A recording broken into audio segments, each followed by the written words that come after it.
मैं आप लोगों को यही बताना चाहता हूं, दुनिया में जाट नाम की कोई जाति नहीं है। जाट जातियों के समूह का नाम है। इस देश में यहूदियों की नाजायज औलाद, विदेशी ब्राह्मणवादियों को छोड़कर भारत का हर शख्स जाट है। जाट उसकी नस्ल है, जाट जाति नहीं है, जाट जातियों का समूह है। और हमने हरियाणा के राखीगढ़ी में जो ऐतिहासिक गांव है खुदाई में, जहां हमारा कंकाल मिले रहा हमारे महापुरुषों के, जिसमें साबित हो गया हम इस देश के मूल निवासी हैं। आप इसे द्राविड़ कह सकते हो, मूल निवासी कह सकते हो, बहुजन कह सकते हो, इन सभी का अर्थ ही जाट है। जाट का जो शाब्दिक अर्थ है, जुट कर रहना और बांट कर खाना। जो लोग इकट्ठे रहते हो, बांट कर खाते हो, उन्हें ही जाट कहा जाता है। ये जो 6747 जातियों में जाटों को ही बांटा गया है। मैं चैलेंज के साथ, दावे के साथ और हिस्टोरिकल एविडेंस तथ्यों के साथ, डीएनए के आधार पर, गोद के आधार पर दावा करता हूं, एक भी जाति ऐसी नहीं है जिसका गोद जाटों से नाम मिलता हो। एक भी जाति ऐसी नहीं है जिसका जाटों से डीएनए नाम मिलता हो, केवल इन विदेशी नाजायजों को छोड़कर। और ये बातें हम हवाई नहीं कह रहे, 30 साल की हमने स्टडी की है। आज तो सबसे ज्यादा गोदी मीडिया में प्रचार हो रहा है कि अयोध्या में 22 जनवरी को एक मूर्ति में प्राण प्रतिष्ठा की जाएगी। एक मूर्ति में प्राण प्रतिष्ठा की जाएगी। हम उनको बता रहे हैं अयोध्या नाम का कोई शहर नहीं है, वो मूल निवासी जाटों द्वारा, जिस जमाने में बौद्ध मठ कहते थे या जाट मठ कहते थे, वो साकेत नगरी हमारी है। अयोध्या नाम का कोई शहर नहीं है। और हम दावा करते हैं राम नाम का कोई शख्स भारत की किसी भी जाति का नहीं है। उससे मित्र शुंग नाम के विदेशी ब्राह्मण को राम कहकर प्रचार किया जा रहा है। वो कहते उसके नाम के दिए हम क्यों जलाएं। और हम ये चैलेंज करते हैं, आने वाले टाइम में साकेत नगर में, उसी जगह पर जहां पंडित पुजारी आज किसी मूर्ति में जान डालने की बात कह रहे हैं, उन्होंने अपने किसी आज तक एक भी बाप दादा को जिंदा नहीं किया है। भला मूर्तियों में भी प्राण आ सकते हैं। उसी जगह पर आने वाले समय में, ठीक उसी जगह पर, उस मूर्ति को हटाकर हम गौतम बुद्ध की मूर्ति रखेंगे। साकेत नगर हमारा था, हमारा है, हमारा रहेगा। अयोध्या नाम का कोई नगर ना था, ना है, ना रहेगा। सरयू नाम की नदी ना कोई थी, ना है, ना होगी। गोमती नाम की नदी थी, है और रहेगी। हमारे इतिहास को कहां तक तोड़ मरोड़ के पेश करोगे, कहां तक चोरियां करोगे विदेशी लोगों। ये मूल निवासियों का देश है। जिस मकसद के लिए हम यहां इकट्ठे हुए हैं, रितु नाम की कोई प्रोफेसर इस यूनिवर्सिटी में होगी, वो प्रोफेसर होगी इस यूनिवर्सिटी में। रितु प्रोफेसर बाद में है। वो जाट नस्ल की बेटी पहले है।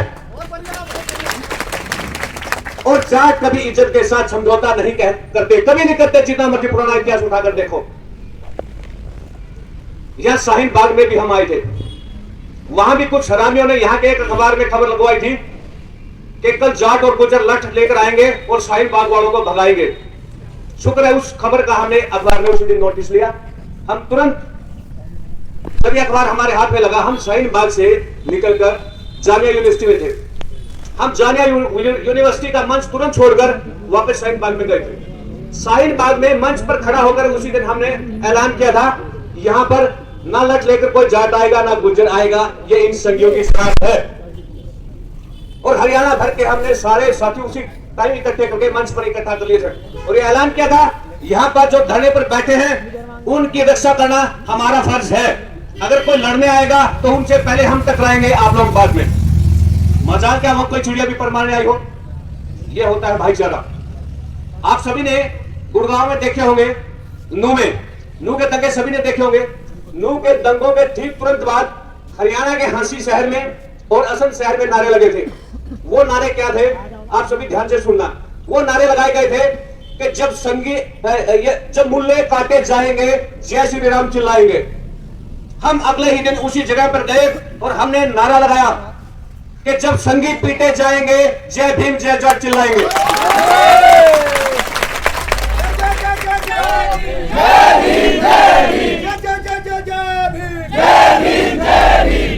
एक भी संगी की औकात नहीं कि बिलों से बाहर निकल कर आया हो। हम 7 दिन लगातार बार बार दोनों शहरों में गए।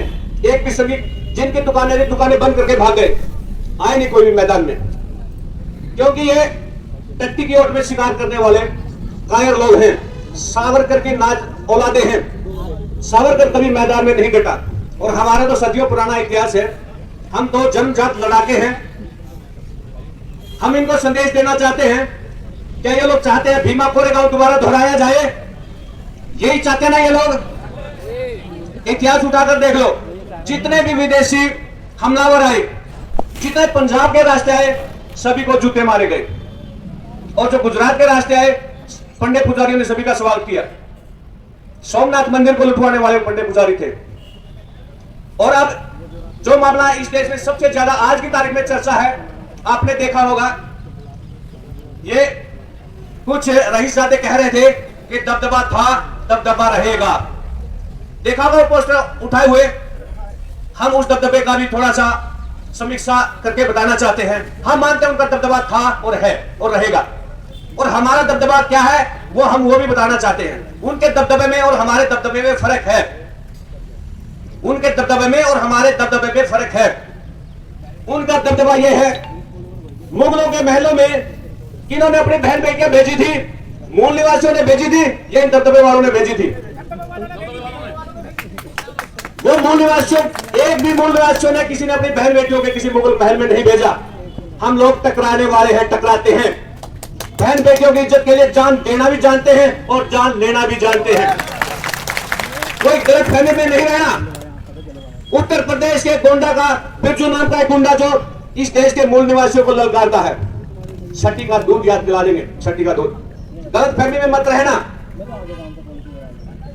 आप सत्ता की गुलामी करके दबदबा कहना चाहते हो?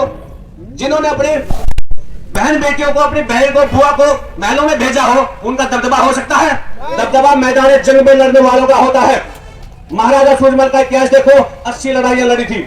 कोई एक का नाम बताइए वो हारा हो। 80 की 80 लड़ाई जीती थी। 80 की 80 लड़ाई जीती थी। और जो नालायक ये कहते हैं, जिन नालायकों ने नारे लगाए थे कि साइमन कमीशन गो बैक, मैं आज की युवा पीढ़ी को भी बताना चाहता हूं, ब्रिटेन से जो साइमन कमीशन आया था, वो इस देश के कमेरे लोगों को अपना हक देने के लिए आया था। कमेरे लोगों को, और उस कमेरे लोगों को जो हक देने आया था, उस साइमन कमीशन की स्वागत कमेटी में जो लाहौर में आयोजित की गई थी, उसमें बाबा साहब भीमराव अंबेडकर एक सदस्य थे, उत्तर प्रदेश से एक चौरसिया जी थे, और एक बिहार से मंडल नाम के व्यक्ति थे, और चौथी जो शख्सियत थी जिसका नाम आप सभी जानते हैं, चौधरी छोटू राम, उस अध्यक्ष कमेटी के अध्यक्ष थे, उस स्वागत कमेटी के। यही ब्राह्मणवादी थे जो हमारे उस वक्त भी कमेरा वर्ग की एकता को तोड़ने वाले थे। यही नालायक लोग थे तब भी जो कमेरा वर्ग की एकता को तोड़ने वाले थे। क्या हमारी एकता टूटी? हम चैलेंज के साथ कहते हैं, तब भी हम एक थे, आज भी एक हैं, और भविष्य में एक रहेंगे। संघर्ष करना हमारे खून में है, संघर्ष करना हमारे डीएनए में है। कायर का लेवल हमने आज तक कभी नहीं रखवाया। हमारा जितना मर्जी पुराना इतिहास देखो, जो कहते हैं दबदबा था, दबदबा है, तो हम उनसे पूछना चाहते हैं, उनके महापुरुषों को जिन्होंने मोहम्मद गोरी को इनवाइट किया था, उस मोहम्मद गोरी ने ही उस दबदबा वाले को पुरखों को मैदान जंग में मारा था। और मोहम्मद गोरी को मारने वाले कौन थे? यही मूल निवासी थे जिनको वो ललकार रहे हैं। जो आज हमारी बेटियां, चाहे वो कॉलेजों में, चाहे यूनिवर्सिटियों में, चाहे वो जंतर मंतर पे, चाहे लाल किला मैदान में, जो रामलीला मैदान में अपने हक और हकूक के लिए लड़ती हैं, उनको कमजोर समझने की गलती मत कर। हम उस नस्ल के लोग हैं जो गिरेबान पकड़कर हिसाब मांगना जानते हैं। हम धर्म और जातियों को नहीं मानते। हमारी बेटी ने शुरू में कहा था कि इन्होंने अपने बेटे की शादी हिंदू रीति रिवाज से नए करके, तो हम बताना चाहते हैं, हम हिंदू कभी थे ही नहीं। हम हिंदू कभी थे ही नहीं। हम तो सदियों से बौद्ध धर्म के अनुयायी होते थे, और हमारे बारे में तो एक कहावत है, जाट का धर्म से क्या लेना देना। जाट को ना मस्जिद जाने में कोई तकलीफ है, ना कोई गुरुद्वारे में जाने में कोई तकलीफ है, ना बौद्ध मठ में जाने में कोई तकलीफ है। जाट को आप कभी धर्मों में नहीं बांध सकते, कभी जातियों में नहीं बांध सकते। हमारे लिए हमारा कुर्मा कबीला, हमारी नस्ल पहले है और यह देश जाटों का है, विदेशी ब्राह्मणवादियों का नहीं है। विदेशी ब्राह्मणवादियों ने भारतीय जाटों को 6,747 जातियों में बांट रखा है। ये राजपूत भी 790 ईस्वी में जाटों में से बने हैं। हम चैलेंज करते हैं, कोई बताओ इतिहास में अगर 790 ईस्वी से पहले कहीं राजपूत शब्द इतिहास में कहीं भी हो। जब इन ब्राह्मणवादियों को खुद की रक्षा की समस्या आई, क्योंकि इन्होंने क्षत्रियों को भंग कर दिया था। भारत की तमाम जातियां क्षत्रिय हैं, लड़ाकू हैं, बहादुर हैं, कायर नहीं है।